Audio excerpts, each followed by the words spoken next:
नमस्कार। मैं एक बार फिर उपस्थित हुई हूँ धर्मार्ग नामक शीर्षक के अंतर्गत कुछ आध्यात्मिक विचार प्रकट करने के लिए। जी हाँ, मैं doctor Manju Jain, retired associate professor from essential degree college. तो धर्म मार्ग पर चलना तो इतिहास के भी इतिहास यदि है तो वो बताता है, और हर धर्म, कोई भी धर्म हो, उसका सारांश, उसका जिस्ट ही ये होता है कि हम सबको एक सही रास्ते पर चलना चाहिए, और वो है धर्म का मार्ग। धर्म का मार्ग मतलब कि उसमें आपके सारे सामाजिक गुण निहित होते हैं, चाहे वो ममता हो, प्रेम हो, सहानुभूति हो, सहिष्णुता हो, उदारता हो, मदद हो, दान हो, पुण्य हो, अच्छे कर्म आते हैं। और ये अच्छे कर्म धर्म के रास्ते को अपनाएंगे तभी हम कर सकते हैं। तो चलिए, आज भी मैंने आपके लिए एक शीर्षक का चुनाव किया, एक विचार निकाला है जिसका शीर्षक है कर्म का प्रभाव। कर्म का प्रभाव तो अच्छे, आप तो जानते हैं, अच्छे कर्म करोगे तो अच्छा प्रभाव पड़ेगा, अच्छा महत्वपूर्ण होगा। और अच्छे काम नहीं करेंगे तो हमें नरक की भी प्राप्ति हो सकती है, हमें मोक्ष ना मिल सके। तो यही कर्म का महत्व है, और इसको हम तक लाए हैं श्री शशि शेखर शुक्ल जी। शशि शेखर जी, आपका बहुत बहुत धन्यवाद है कि मैं आपकी बात जन जन तक रख रही हूँ। तो कर्म का महत्व क्या है, ये आज हम लोग शेयर करते हैं। संसार का प्रत्येक अणु परमाणु गतिमान रहता हुआ क्रियाशील जीवन व्यतीत करने की प्रेरणा देता है। कर्म करने का अपना पूर्ण अधिकार है, क्योंकि केवल मनुष्य को ही मन, बुद्धि इत्यादि इंद्रियों पर आधिपत्य मिला हुआ है। फिर क्यों न पुरुषार्थी बनकर हम उन सब का उपयोग ही कर लें। जैसे वायु, सूर्य, जल निष्काम भाव से सृष्टि चला रहे हैं। फल, फूल, औषधि, वनस्पति आदि खाने की वस्तुओं में अमृत भरने वाले चंद्रदेव पृथ्वी की निरंतर परिक्रमा करते रहते हैं। साथ ही सर्वहित साधन का निराला ढंग मनुष्य के समक्ष प्रस्तुत करते हैं। फल निरपेक्ष रूपी निष्कामना प्रपूर्ण कर्म अनुपम आनंद देने वाला होता है।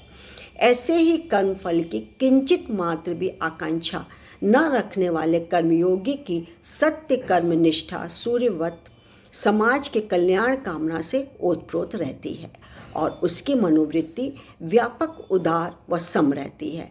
कर्म का सीधा संबंध स्वयं धर्माचरण भी स्थूल क्रिया से है, और मन की समस्त वासनाओं से निकलकर चित्त को अपने कर्मों में लगाकर निरासक्त भाव से जो कुछ किया जाता है वह विकर्म है। विकर्म से निष्कामता की एक ज्योति जल उठती है। इसमें प्रकाश में किया गया प्रत्येक शोभन कर्म अकर्म का रूप धारण कर लेता है। निष्कामता एवं निष्पापता हृदय की कठोरता को समाप्त कर उसे लचीला बना देता है। ऐसा दृश्य ही प्रेम मंदिर बन जाता है। प्रभु के पावन प्रेम का सुपात्र बनकर ऐसा महामानव महापुरुष बन जाता है। पूर्व जन्म के कर्मानुसार ही प्रत्येक मनुष्य के लिए भोग का निश्चय ईश्वरीय नियमानुसार होता है। प्रभु जहाँ कर्मफल दिया करते हैं, वहीं दयापूर्वक उस कर्मफल को सुधार का साधन भी बना देते हैं। साधु पुरुष अपने मन इंद्रियों को भोगों में सर्वथा सुरक्षित रखता है, और समय पड़ने पर स्वचर की असंकुचित सीमा से बाहर निकलकर भयंकर परिस्थिति का सामना संयम और साहस से करता है। वह केवल कर्तव्य पालन करना जानता है। फल क्या होगा, इसे प्रभु पर छोड़ देता है। योग दर्शन अर्थात तप, स्वाध्याय और ईश्वर प्रयाण बुद्धि से कर्तव्य कर्म का यथावत पालन करना कर्म योग है। कर्म का भाव यहाँ उन शोभन कर्मों से है जिससे आत्मा की निहित शक्तियों का विकास हो और अभ्युदय के साथ साथ निःश्रेयस की सिद्धि प्राप्त हो। ये विचार आप तक पहुँचाया है मैंने, और निस्संदेह आपको अच्छा लगा होगा, क्योंकि बहुत बहुत अच्छा विचार है। और हर व्यक्ति हर पल यही सोचता है कि हमसे कहीं बुरे कर्म ना हो जाएं, या अच्छे कर्म करते रहें तो हमें कहीं ना कहीं सद्गति मिलेगी, या उस कर्म के प्रभाव से हमें मोक्ष की प्राप्ति होगी। तो विचार अच्छे लगे हों तो लाइक और शेयर ज़रूर करिएगा। तब तक के लिए मैं आज्ञा मांगती हूँ। नमस्कार। Thank you.